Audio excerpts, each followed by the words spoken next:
Bona tarda. Iniciem la segona sessió de la tarda.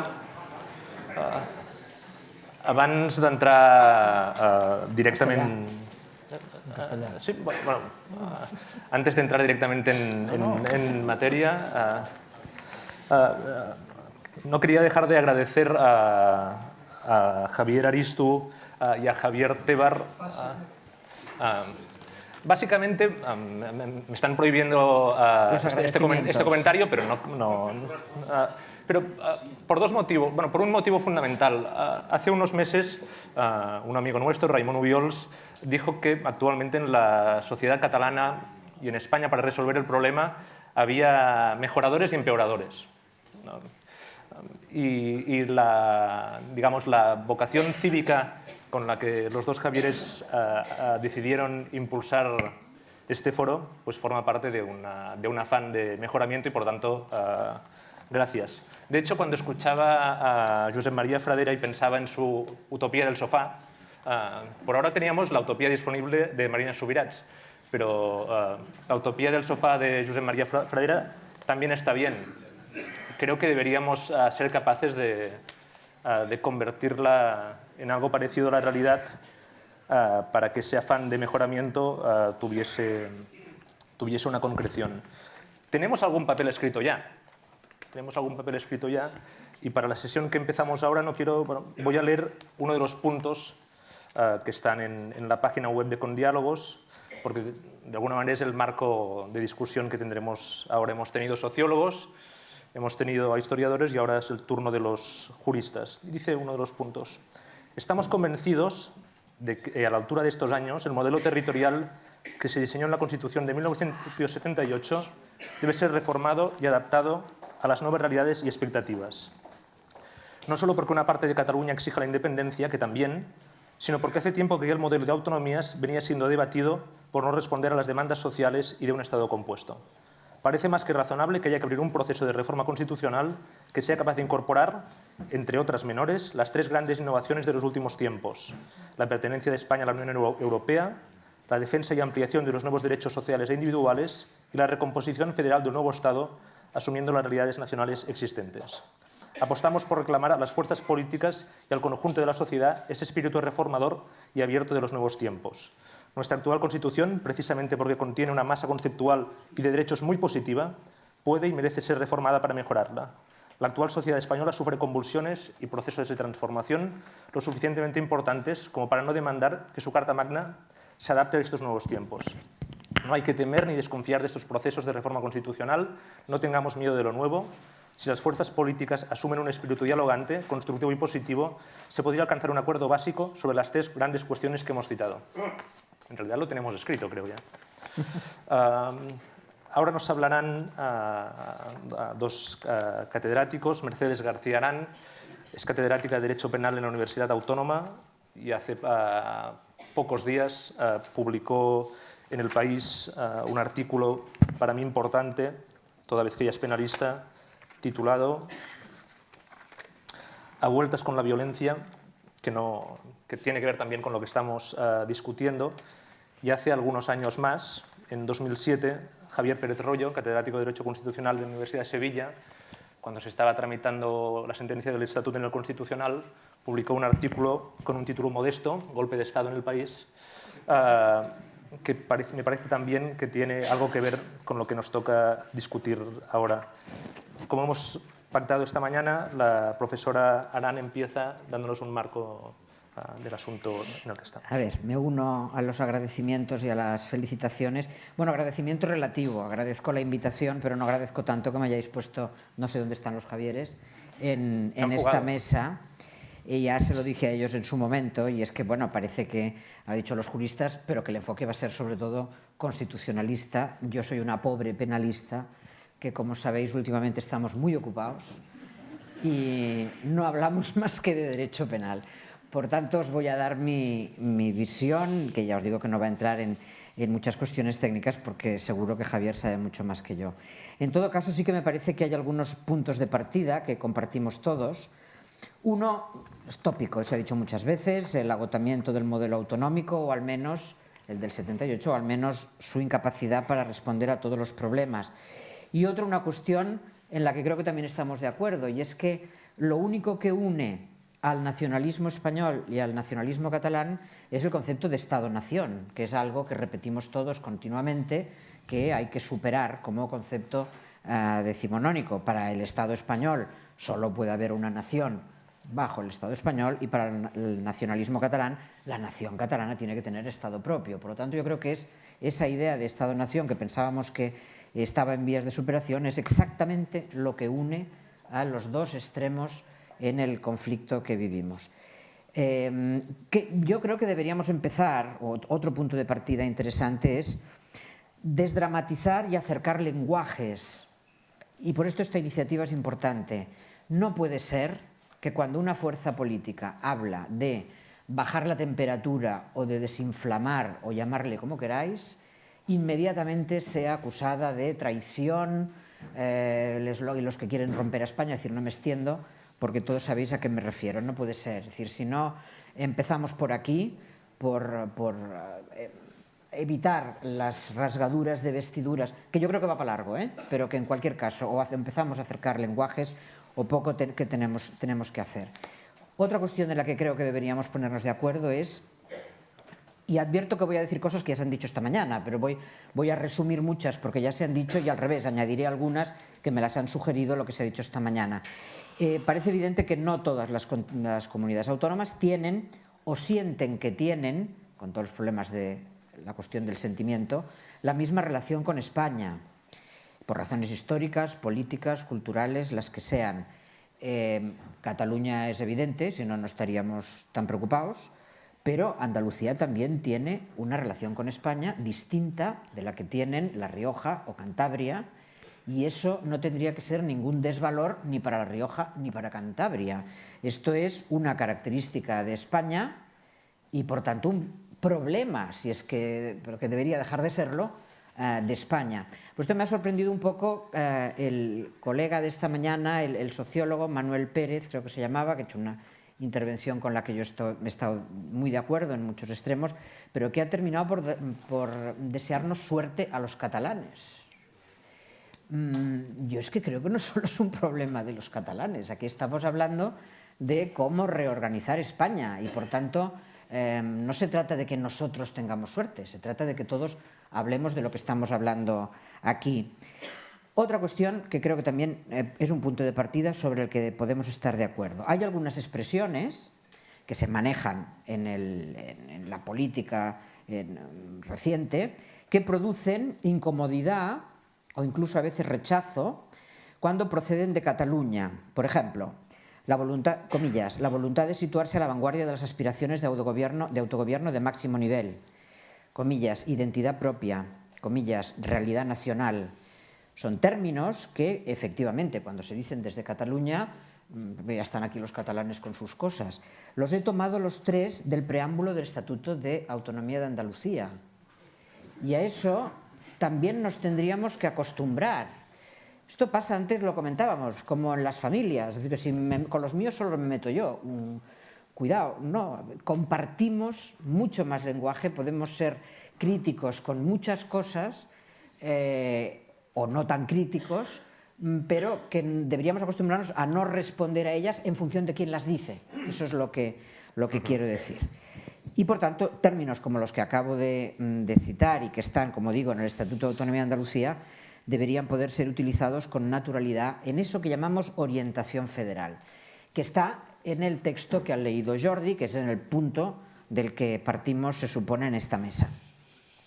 A ver, Josep María Fraderol decía, no hay un modelo, y aunque lo haya, no voy a ser yo la que intente darlo aquí, de Estado federal.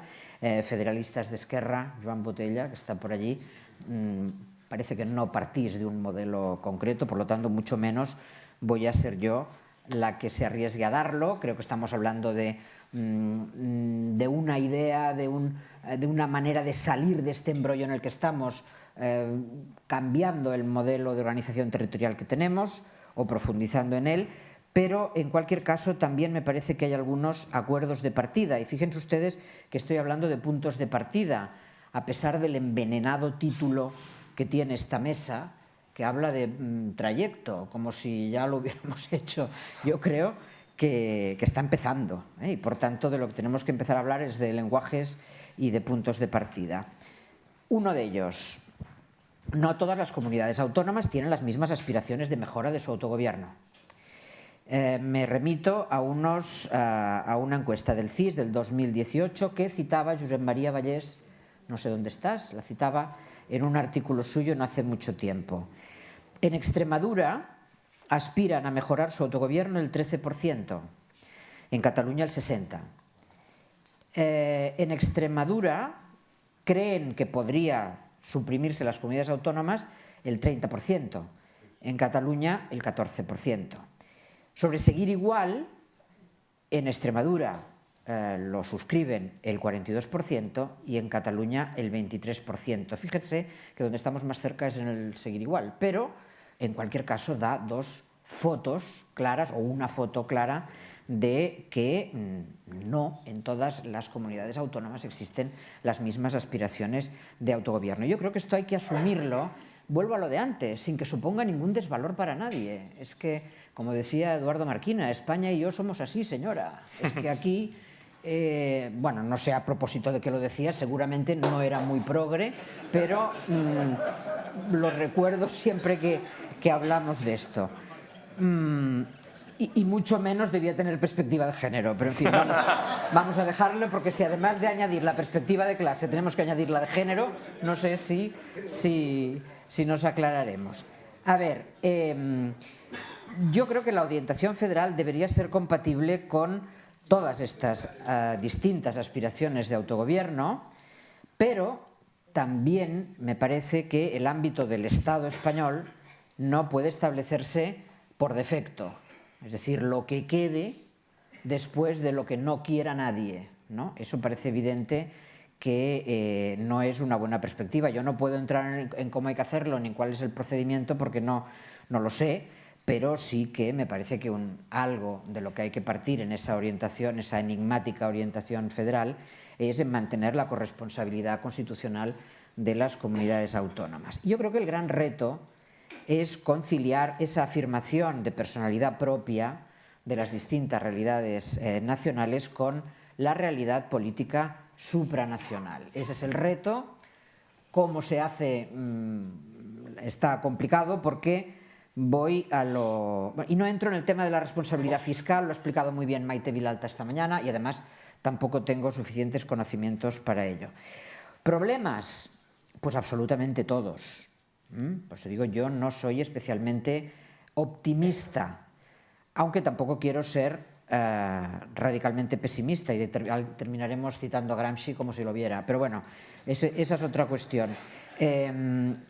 Problemas. Yo comparto el pesimismo de Pedro Cruz, por ejemplo, que en algo que le he podido leer estos días preparando un poco esta intervención. Dice Pedro Cruz que estamos peor que en el 78, no solo por el clima político de crispación, etcétera, sino porque se ha desaprovechado la apuesta del artículo 2 de la Constitución con la mención a las nacionalidades y regiones.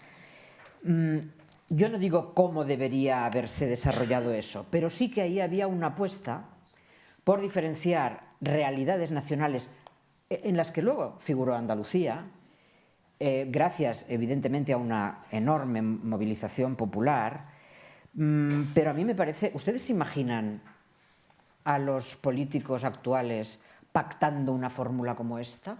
Está desde el 78.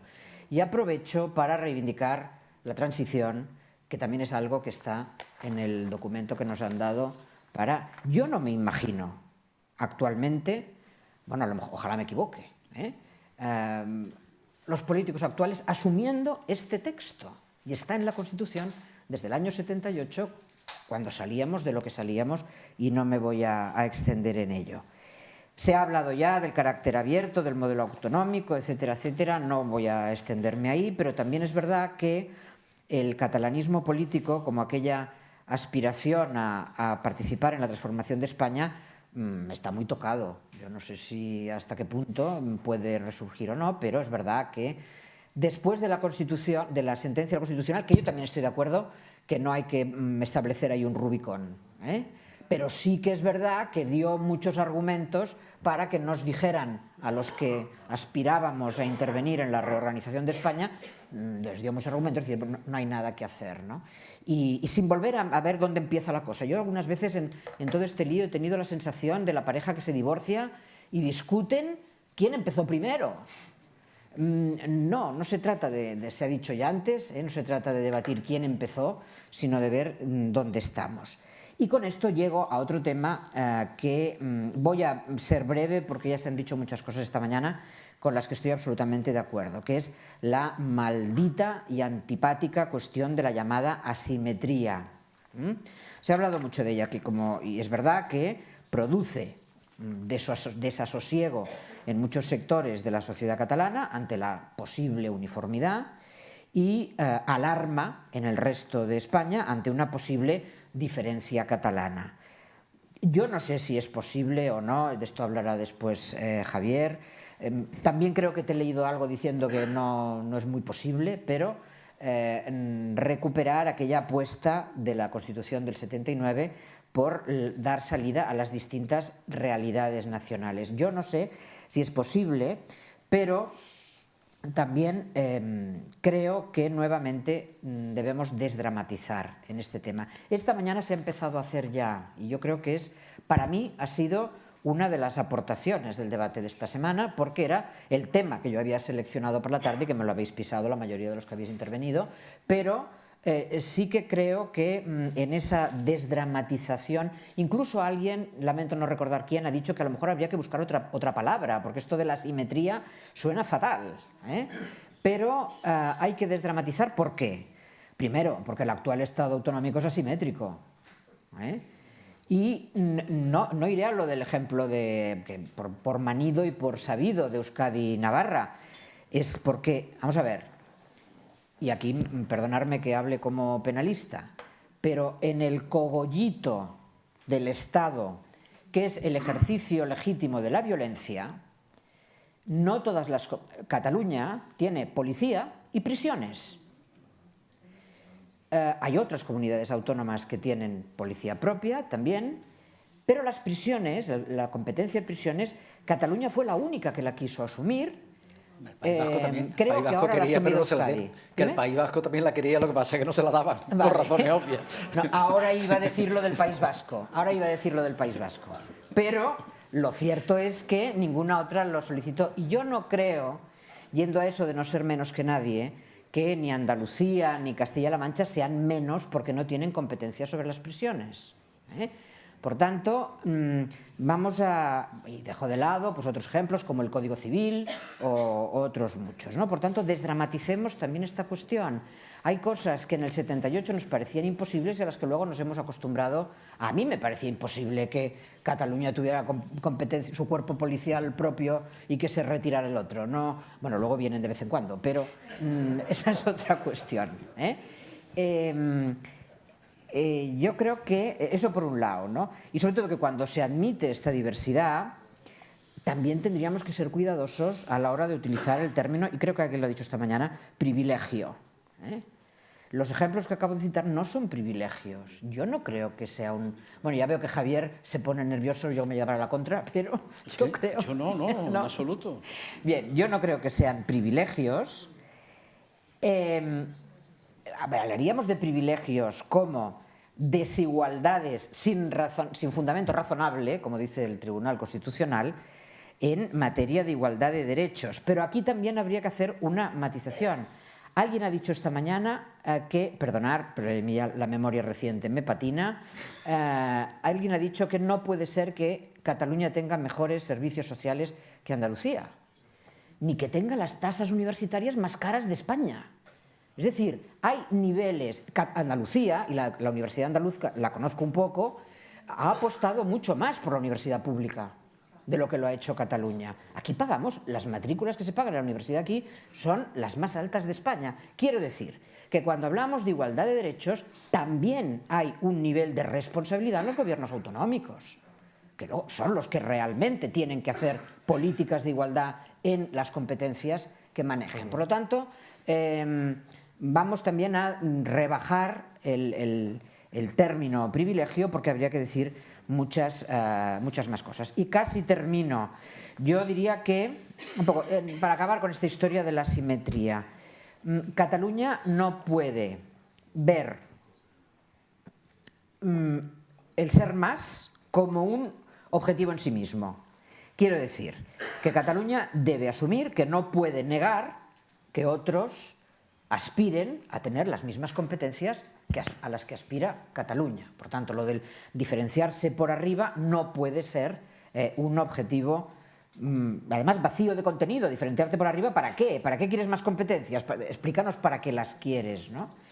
Pero en el otro lado, yo creo que también el resto de comunidades autónomas no pueden negarse a que Cataluña se diferencie con el argumento de que lo que esté reivindicando Cataluña no puede extenderse al resto de España. Es decir, ni se es necesariamente más ni se es necesariamente menos, sino que cada comunidad autónoma tiene que definir su propio proyecto. Yo estoy segura, insisto, y conozco bastante bien Andalucía, de que una comunidad autónoma con la personalidad de Andalucía es capaz de definir su propio proyecto sin referirse a otros, como hace la cláusula Camps, que yo también la busqué en el Estatuto de Andalucía y no está, no está. Es decir, eso, esta debería ser un poco o por mi parte es la conclusión. Yo creo que, ya les decía, soy pesimista, estamos empezando, el palo que se ha producido es muy profundo, me sumo a todo lo que ha dicho Josep María Fradera antes, pero hay que buscar una salida que no necesariamente es una solución para siempre, pero es posible fijar objetivos. Como lo que decía yo antes, lo difícil es el trayecto, porque es más fácil acordar qué hacer. Bueno, hemos pasado de Gramsci a Lenin, pero que no se ha notado. Es más fácil acordar qué hacemos que acordar cómo hacerlo. Y en todo caso, esto va para largo. Hay que saber hacia dónde vamos y yo creo que eliminando recelos y acercando lenguajes en iniciativas como esta estaremos poniendo pues, posiblemente la primera piedra. Nada más y gracias.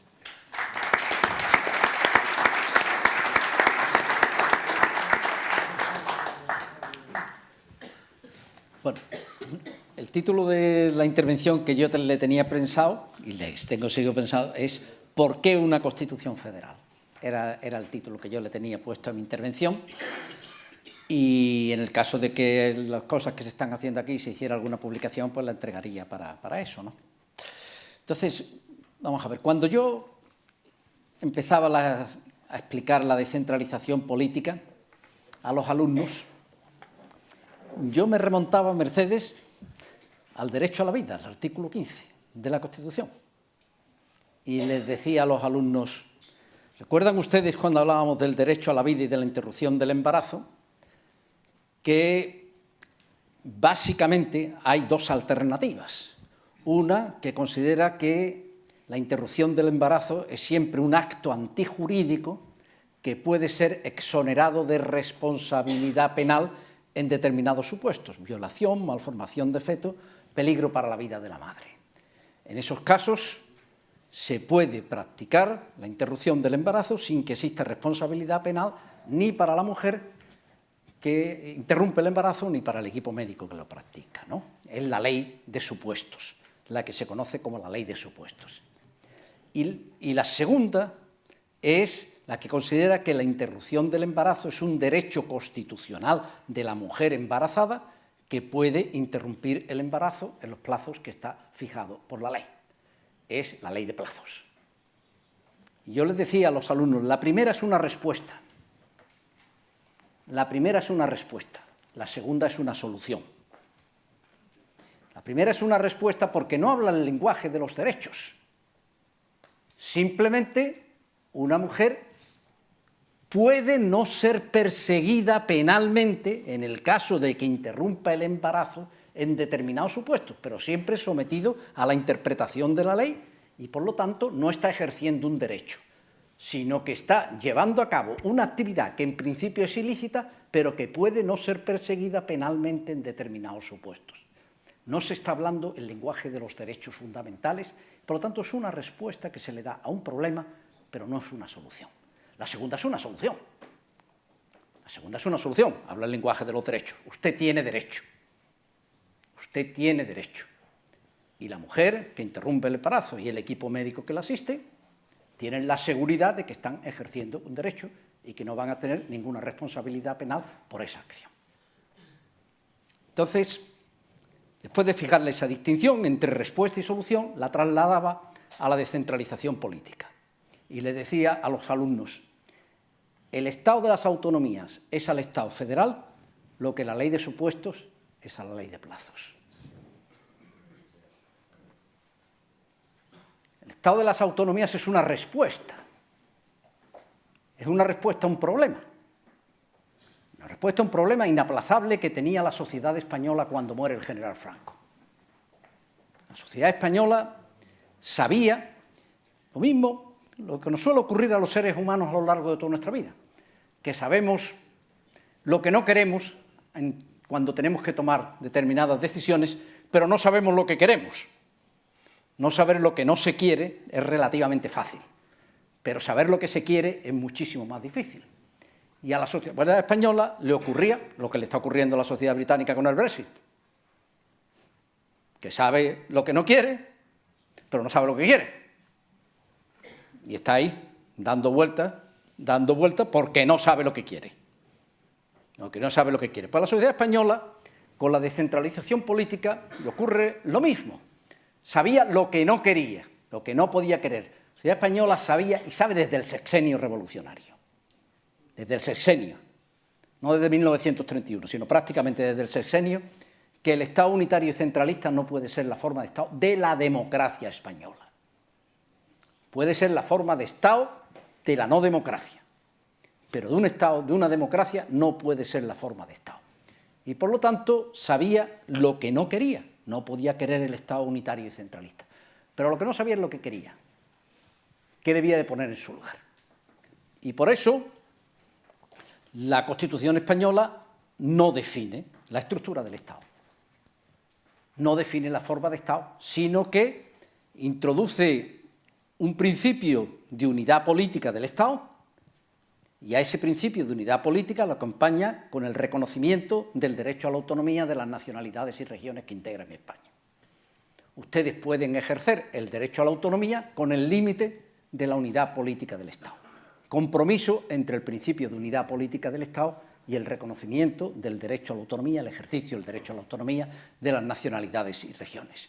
Por lo tanto, posibilitaba, la Constitución no definía un Estado políticamente descentralizado, sino que posibilitaba una descentralización política del Estado a través del ejercicio del derecho a la autonomía que hicieran las nacionalidades y regiones dentro de las posibilidades y límites que ofrecía la Constitución, fundamentalmente el límite del principio de unidad política del Estado. Entonces, el Estado de la autonomía es un resultado, no es una forma de Estado, no es una forma de Estado, es una respuesta que se construye a partir de las posibilidades que ofrece la Constitución española del 78, de una manera completamente distinta, como lo ha explicado Pipo, pero eso lo dejaré para después. Eso lo dejaré para después. Entonces, esa era. Entonces, la posición del constituyente español, el Estado es el Estado unitario, ese es el Estado. Lo que pasa es que los catalanes y los vascos están ahí, pues habrá que buscar alguna respuesta y entonces tenemos que abrir un camino. Tenemos que abrirle un camino, a darle una salida para que esto vaya descentralizándose, porque el Estado unitario centralista ya no. Sabemos, a la altura del siglo XX, en los procesos democráticos, este problema no aparece hasta el constitucionalismo democrático. El constitucionalismo liberal español no aparece en absoluto. Aparece ya con el constitucionalismo democrático, hay una primera manifestación en el sexenio revolucionario y de ahí viene la República Federal, la primera experiencia y sobre todo ya las dos experiencias democráticas del siglo XX, en el 31 y en el 78. Pero entonces no se define, sino que se remite a los estatutos de autonomía y por lo tanto la definición se hace no en la Constitución, sino con base en la Constitución, pero en normas que son infraconstitucionales, que son los estatutos de autonomía, ¿no? Entonces, esta es la situación en la que tenemos. Entonces, después de explicarle esto, la distinción entre respuesta y solución, yo les decía a los alumnos, una respuesta puede acabar siendo una solución. Una respuesta puede acabar siendo una solución.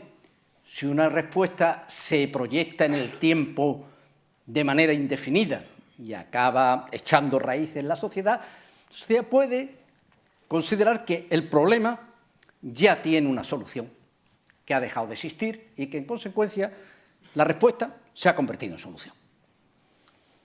Y eso es lo que estaba ocurriendo con el tema de la interrupción del embarazo.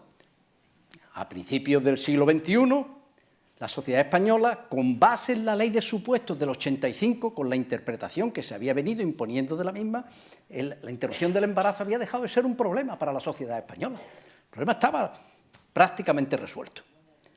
Pero ocurre que en la campaña de 2008, elecciones generales de 2008, ustedes recuerdan lo que fue las elecciones de 2004 y la que le montaron a Zapatero desde el 2004, y cuando llega la segunda elección, la del 2008, pues entonces entró un capitán de la Guardia Civil y una jueza del Opus Dei, montan un pollo extraordinario y se empieza a hacer intervenciones en clínicas donde se practicaban abortos y se empiezan a coger expedientes de mujeres embarazadas que habían practicado, y entonces se genera una inseguridad extraordinaria.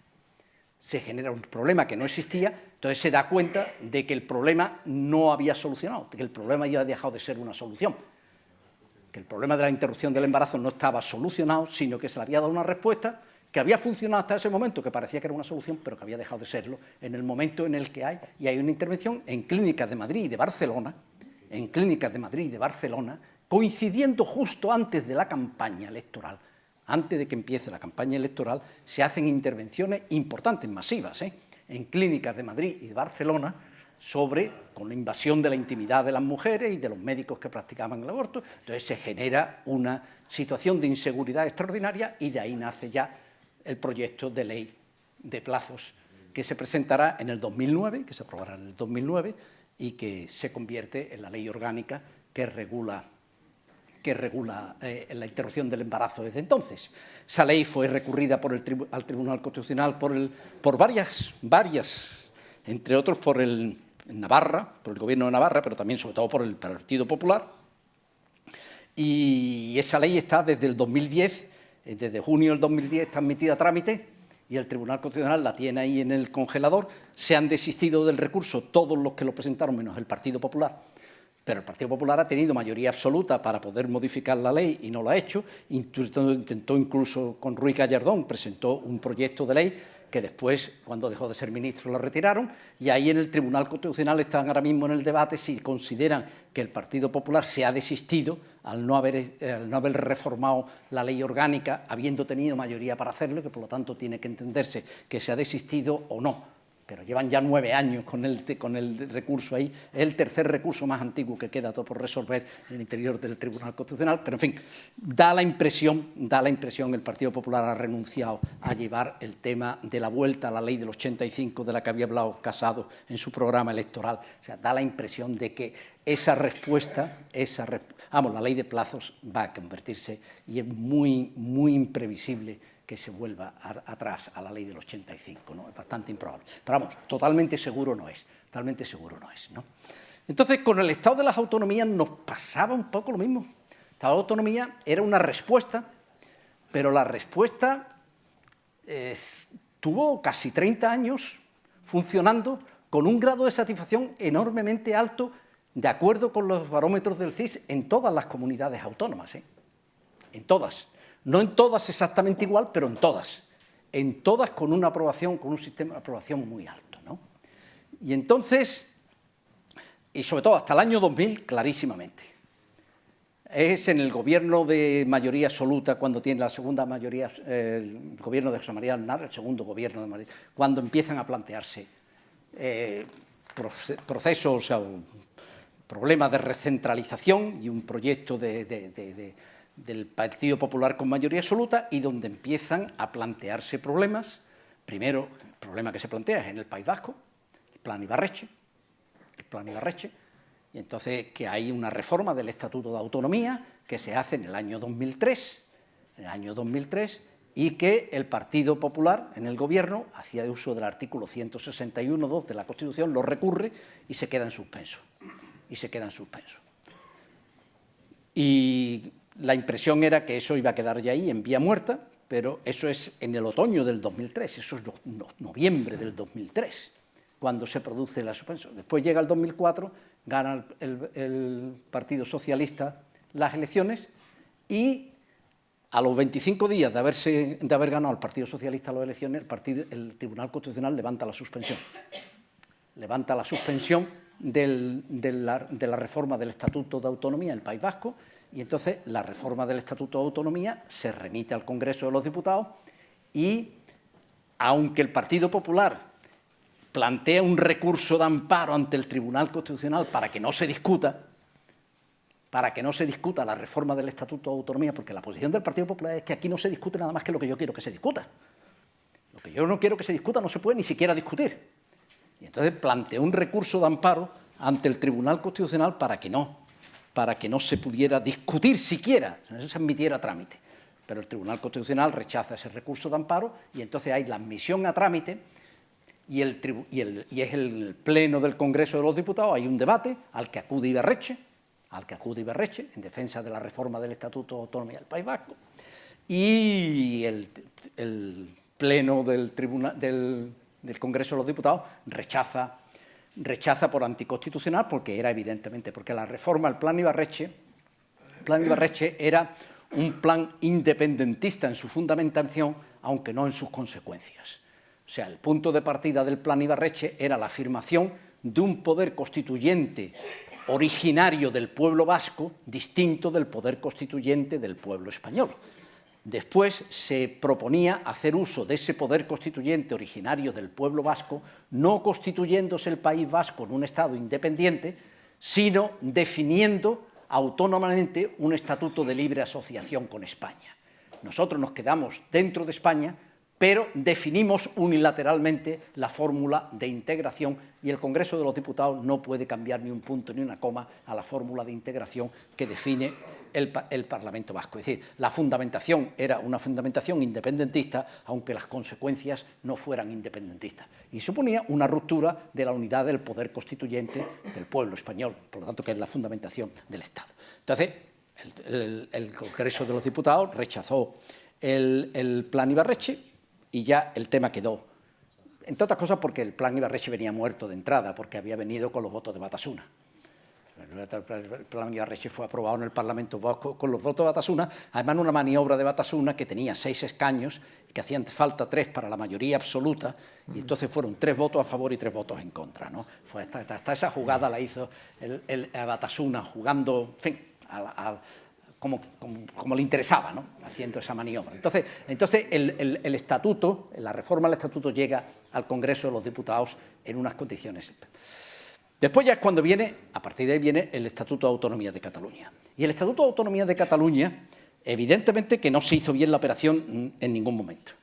Fue una cosa, pero formalmente se acabó respetando tanto la Constitución como el Estatuto de Autonomía.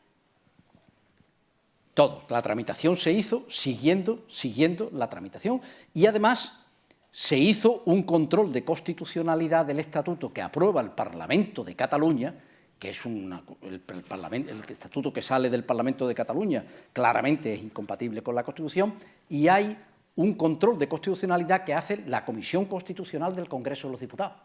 El gran control del Estatuto de Autonomía lo hace la Comisión Constitucional del Congreso de los Diputados, que acaba siendo pactado fundamentalmente con Convergencia y Unión, y en la rebaja que se hace con respecto al estatuto que se había aprobado por el Parlamento de Cataluña es de tal magnitud que a la hora de votarlo el referéndum Esquerra Republicana se descuelga.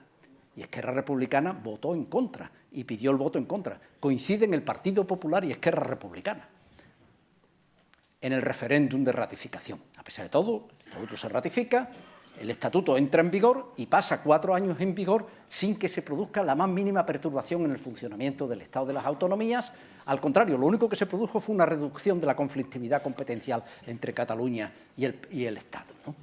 Entonces, ahí hay esa es la realidad. Entonces, bueno, si esto estaba así, si no se hubiera, esta respuesta hubiera podido convertirse este compromiso 30 o 40 años más, y cualquiera sabe. El caso es que en medio entra la sentencia del Tribunal Constitucional y el Tribunal Constitucional y es lo que hace saltar todo por los aires. Es lo que hace saltar todo por los aires, ¿no? Porque, claro, la sentencia del Tribunal Constitucional, yo lo he dicho y lo he escrito y me mantengo. Materialmente, formalmente es una sentencia, materialmente es un golpe de Estado. Materialmente es un golpe de Estado. Porque la Constitución del 78, en los que a los estatutos del 151 se refieren las tres nacionalidades, eso está definido en la Constitución, y a eso se añade Andalucía porque se pudo añadir porque cumplió los requisitos previstos en el artículo 151.1 de la Constitución, ya está. Entonces, en esa Constitución, la Constitución descansa, es un sistema de doble garantía,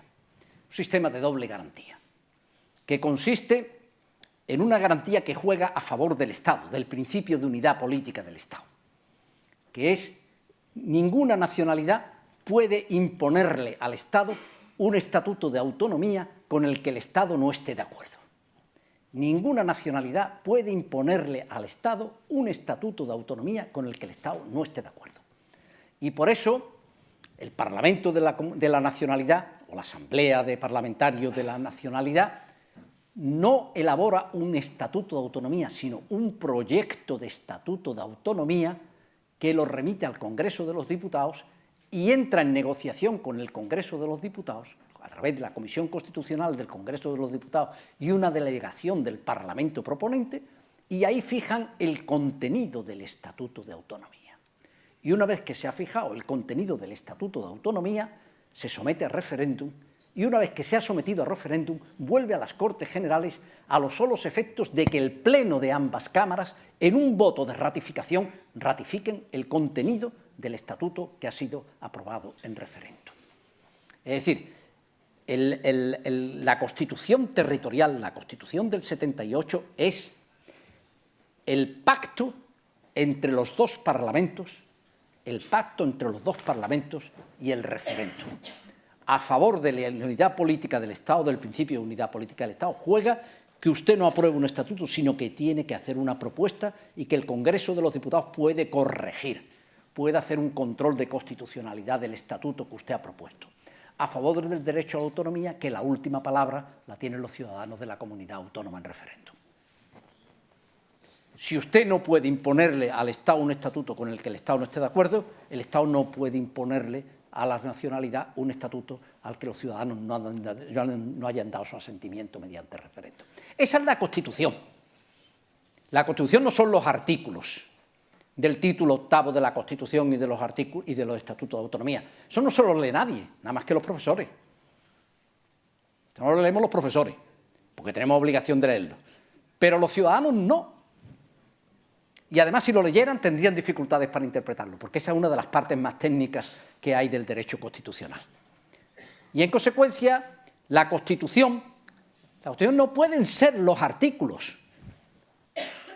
La Constitución necesita, lo que diferencia a la Constitución de todas las demás normas que existen en el ordenamiento jurídico, de todas sin excepción, es que la Constitución necesita el asentimiento ciudadano. Las demás normas se imponen, nos gusten o no nos gusten. No hace falta el asentimiento, es conveniente que lo tengan, pero no es necesario. Si no se tiene el asentimiento, también se aplica. Ahí tenemos la ley Mordaza. Se aplica. La Constitución no, o el Estatuto de Autonomía, que es una norma materialmente constitucional, no. Necesita el asentimiento. Sin el asentimiento es una norma estéril. ¿Y a qué se le da el asentimiento? El asentimiento se le da a algo que se entiende. ¿Qué es lo que entienden los ciudadanos de Cataluña? Que su Parlamento, con el Parlamento del Estado, han aprobado el Estatuto y que ellos han votado en referéndum. Eso es lo que nosotros vemos. Esa es la Constitución. ¿Y qué es lo que hace la sentencia del Tribunal Constitucional? Desautorizar el pacto entre los dos parlamentos y desconocer el resultado del referéndum. Usted se ha cargado la Constitución. Formalmente ha dictado una sentencia. Materialmente ha hecho saltar por los aires la Constitución. Y ese es el problema. Y ahí entramos, y es por lo que yo insisto en que es necesaria una Constitución federal. Entre el Estado de las autonomías y el Estado federal hay una diferencia de naturaleza, no es de grado. El Estado de las autonomías no está definido en la Constitución, no hay un pacto constituyente, es el resultado de una interpretación de la Constitución, que se ha hecho esta, pero que se podía haber hecho otra distinta, y que se puede hacer otra distinta de la que hay ahora mismo. Mientras que la federal no. Está definido, el pacto está definido en la Constitución y no está dependiendo de lo que pueda ser una interpretación judicial. Entonces, ¿qué es lo que nos ha pasado en España hasta ahora en las dos experiencias democráticas que hemos tenido? Que las dos experiencias han naufragado en el Tribunal de Garantías Constitucionales en el año 34, en el Tribunal Constitucional en el año 2010. La integración en el Estado, la integración de las partes en el todo, solamente puede hacerse políticamente, tiene que ser el resultado de un pacto político. Y no puede ser que quede a disposición de un órgano judicial, que es lo que ocurre con el Estado de las autonomías. Si tú no lo defines en la Constitución, sino que se hace a nivel infraconstitucional, al final acaba siempre con la posibilidad de que eso acabe ante un tribunal y es que el tribunal acabe en un árbitro neutral. Es que no es un árbitro neutral. Es que eso, y entonces, ¿cómo? Es que no sé si estamos capacitados para tanta iconoclastia en un periodo tan corto, pero... Lo que quiero decir es que bueno, yo creo que se entiende lo que estoy diciendo, ¿no? Se entiende demasiado, se entiende demasiado. Se entiende lo que estoy diciendo, ¿no? Es decir, y por eso, la importancia de la Constitución Federal, es que es otra, y que esto no se puede hacer mediante una reforma, esto tiene que ser una revisión de la Constitución, tiene que ser el 168, hay que sustituir la sustitución de una Constitución por otra, porque el principio federal, la Constitución federal es radicalmente distinto del Estado de las autonomías, el principio de la Constitución. Y eso es lo que te da garantía de que realmente se ha pactado, y esa es la dificultad. Ahora, eso vamos a volver porque eso ya es donde voy a entrar en polémica con Pipo. Eso después. Porque entonces el pueblo no puede hablar. Sí, Bueno, yo creo que me he explicado, ¿no? Sí.